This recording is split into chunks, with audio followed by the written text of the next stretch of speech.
Tonight, we're stepping into the wild heart of America's national parks, not for the views, not for the waterfalls, not for the trails, but for the people who went in and never came back. National parks are supposed to be safe havens, places where families camp, hikers explore, and rangers guide us home.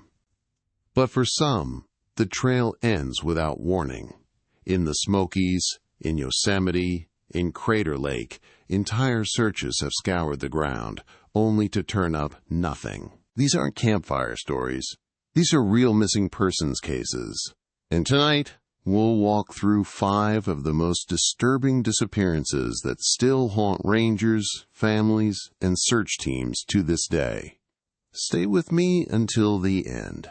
I'll also share the basic backcountry safety tips rangers swear by, so you never become the next story whispered about on these trails. Case 1.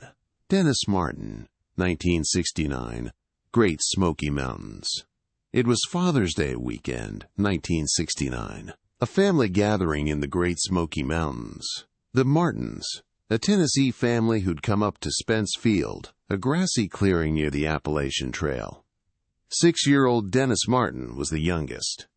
Shy, but adventurous in the way only little boys can be. That afternoon, he and his older brother cooked up a game. Sneak up and surprise the grown-ups. His father, Bill Martin, watched as Dennis darted off to circle around just a few steps into the tree line. And then, nothing. Minutes passed. The other children returned, laughing at their prank, but Dennis didn't come back. Bill immediately called his name, then sprinted into the woods. He ran nearly 2 miles down the trail in sheer panic, convinced his son had simply bolted farther than expected. But there was no Dennis, no sound of footsteps, no rustling of brush, just silence pressing in from the Smokies. What followed became one of the largest search operations in national park history. Hundreds of volunteers poured in, park rangers, Boy Scouts, even a team of Green Berets, though to this day, nobody can quite explain why special forces were called into a civilian search. For weeks they combed ridges and hollers. Helicopters scanned from above. Bloodhounds were deployed. But even the dogs lost the scent just a few yards from where Dennis was last seen. And then came the weather. On the second night of the search, a violent storm tore across the mountains. Heavy rain, flooding streams, temperatures plunging. Any sign, any track Dennis might have left, washed away. To this day, not a shred of evidence has surfaced. No clothing, no remains. Nothing.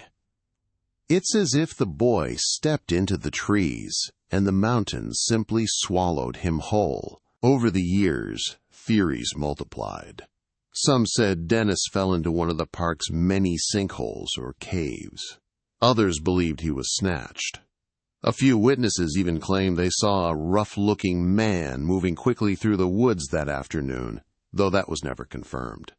And still others whisper about stranger possibilities, pointing to the Green Berets, mysterious involvement as a sign that something was never fully revealed to the public. But the truth is this. A 6-year-old boy vanished within seconds, in plain sight of family, on a crowded holiday weekend in one of the busiest national parks in America. And half a century later, there are still no answers. The Smokies hold on to their secrets, and Dennis Martin's name remains one of the darkest of them. Case 2. Trini Lynn Gibson, 1976, Great Smoky Mountains. 7 years after Dennis Martin vanished, the Smokies saw another disappearance that has baffled searchers for decades. It was October 8, 1976. A crisp autumn day.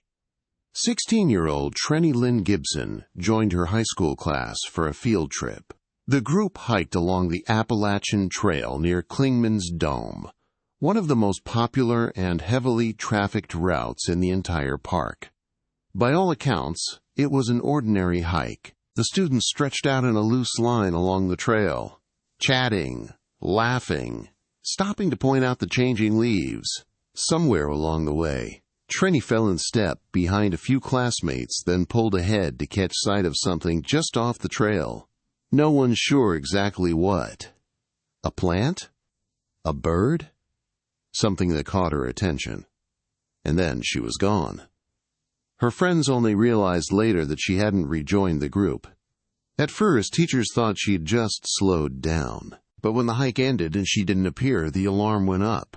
Rangers were notified. And the search began. It was massive.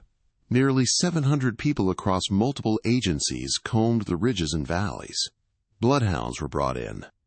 The dogs picked up her scent near the trail and then lost it completely, as if she'd vanished into thin air. No clothing, no pack, no body, nothing. What makes Trenny's case so disturbing is the setting. Unlike Dennis Martin, who disappeared deep in the backcountry, Trenny vanished on a busy trail, in daylight, surrounded by dozens of classmates. How does someone simply step away from a group like that and never return? Theories multiplied. Some suggested she wandered off trail and got lost in the rugged terrain, though the extensive searches should have found some trace. Others pointed to more sinister possibilities, that someone might have been lying in wait along the trail, watching the line of students, and took advantage of a brief moment when Trenny was separated. But no conclusive evidence has ever been found. To this day, hikers pass that same stretch of trail, unaware of how quickly it can turn from beautiful to terrifying, a place where even in a crowd, you can still vanish without a sound. And that's the lingering chill of Trenny's disappearance. Not just that she vanished, but that she did so on a crowded trail, in plain view of others, yet left behind no clue at all. Case 3. Thelma Pauline Polly Melton, 1981, Great Smoky Mountains. By the early 1980s, the Smokies already had a reputation for strange disappearances. But on a September afternoon in 1981, the park claimed yet another, one that left friends and investigators with no trail to follow. Her name was Thelma Pauline Melton, though everyone called her Polly. She was 58 years old, a resident of the nearby area, and familiar with the Smokies.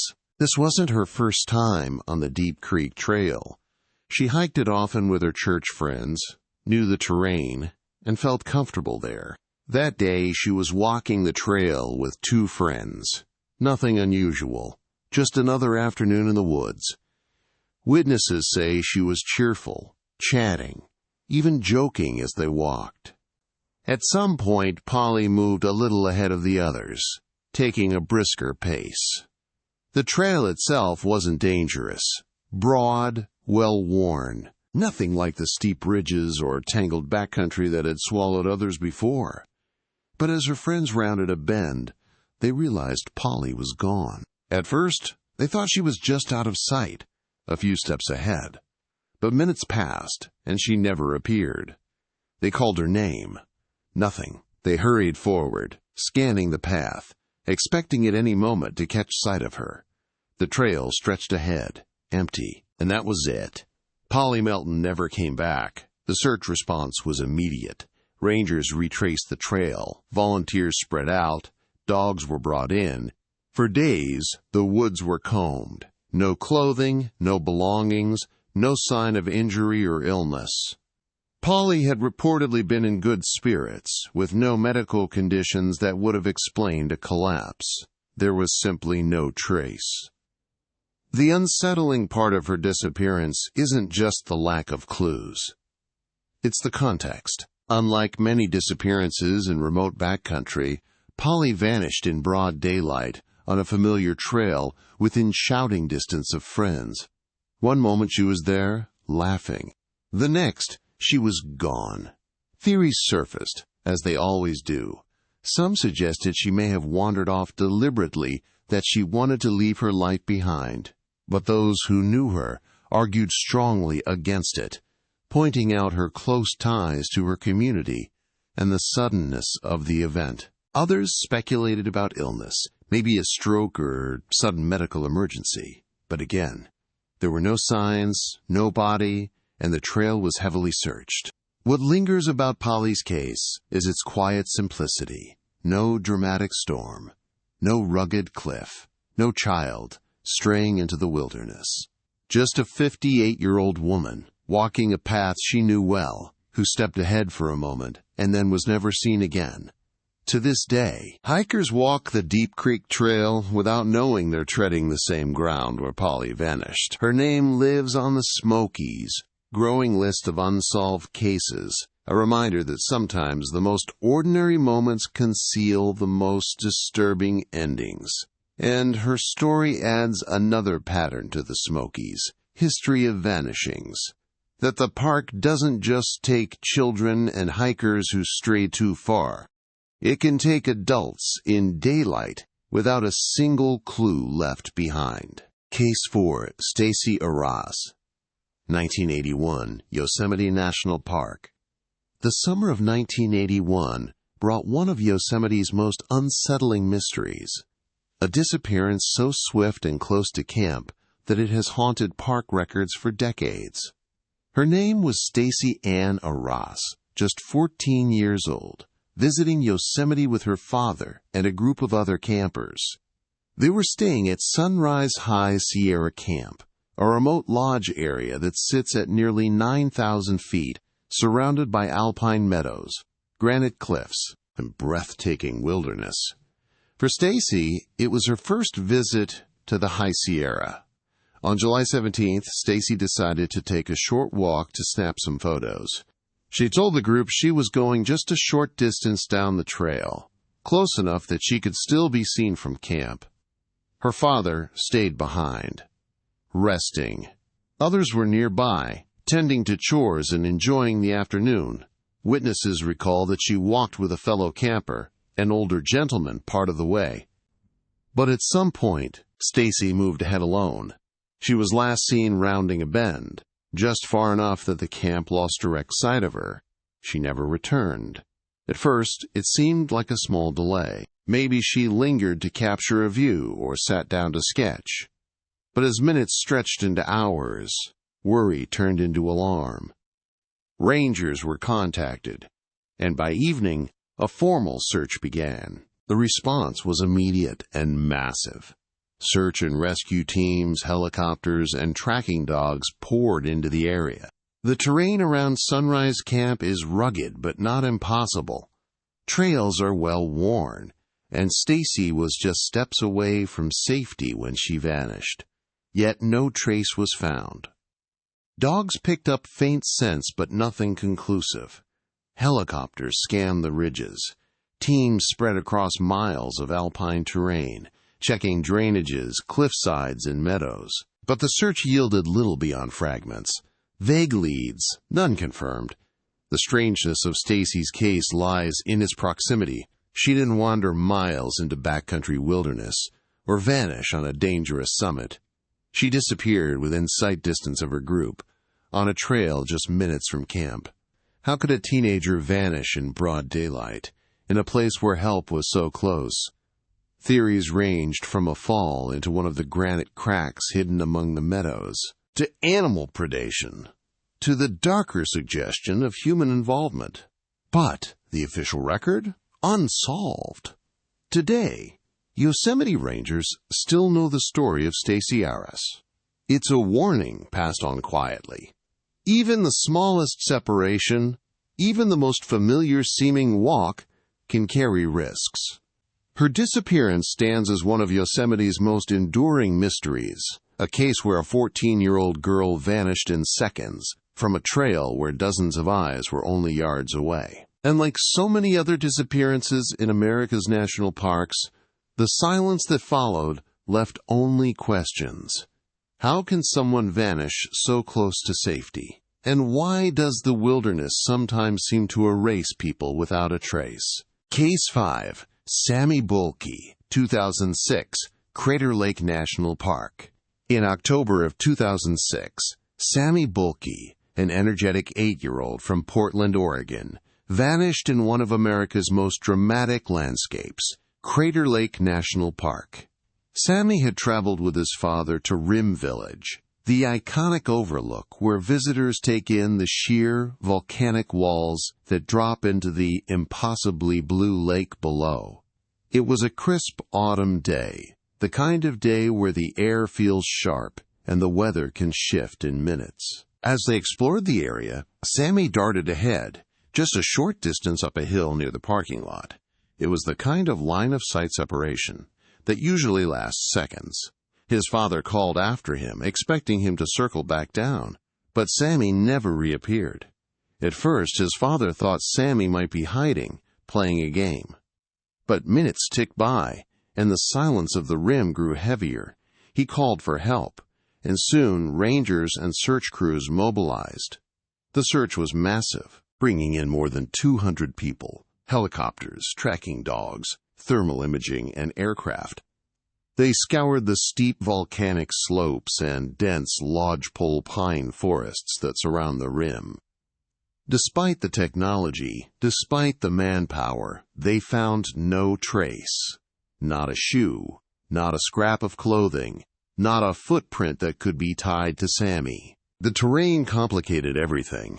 Crater Lake's rim is notorious. Sheer cliffs, hidden drop-offs, and loose volcanic rock that crumbles underfoot. Add in the unpredictable weather, snow, freezing temperatures, and fog, and the risks multiplied.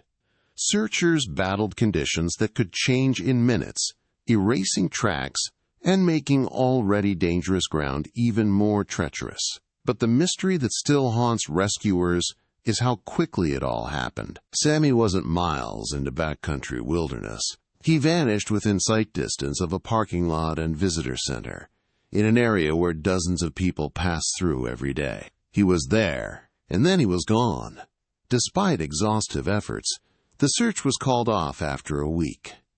To this day, Sammy's disappearance remains one of Crater Lake's most heartbreaking unsolved cases. The themes are chillingly familiar. A child steps just out of sight, harsh terrain swallows the trail, and even with modern search technology, no answers come. For Sammy's family, and for the rangers who worked those ridges, Crater Lake will always hold the weight of a question that can't be answered. How does someone vanish so close, yet so fast, in a place where help was right there? When you hear stories like these, a pattern starts to emerge. A 6-year-old vanishes in the span of a few heartbeats on Spence Field. A teenager disappears on a crowded trail near Klingman's Dome. A woman who knew the Smokies as well as anyone walks a few steps ahead and never comes back. A girl is seen walking toward a lake in Yosemite and is never seen again. An 8-year-old runs up a hill near Crater Lake, within sight of his father, and is lost forever. These aren't just tales of bad luck or wrong turns. They're reminders of how quickly the wilderness can close in, how silence can swallow sound, and how a single step off the trail can separate someone forever from the world they knew. The common thread isn't just the people who went missing, it's the sheer suddenness. One moment, they were right there. The next, gone. Search teams, dogs, helicopters, thermal imaging, all of it has been thrown at cases like these, and still, the mountains, forests, and cliffs give nothing back. It's as if the parks themselves have the final say. National parks are beautiful, but they're also unforgiving. Even rangers, the people who know these lands best, admit there are places where training and technology simply aren't enough. So if you ever head into the backcountry, remember the simplest rules that rangers live by. Stay with your group. Even short separations can become permanent. Keep line of sight. Never assume someone will catch up. Know the terrain. Cliffs, rivers, and weather change everything. Carry the basics. A map, a whistle, and a light can save your life. Tell someone your plan. Don't go into the woods without someone knowing when you should come back. Because when the parks go quiet, the trails have a way of keeping their secrets. And sometimes, the scariest part of these stories isn't what was found, but what never was. National parks are where we go to feel small, but for some families, they're where someone was last seen.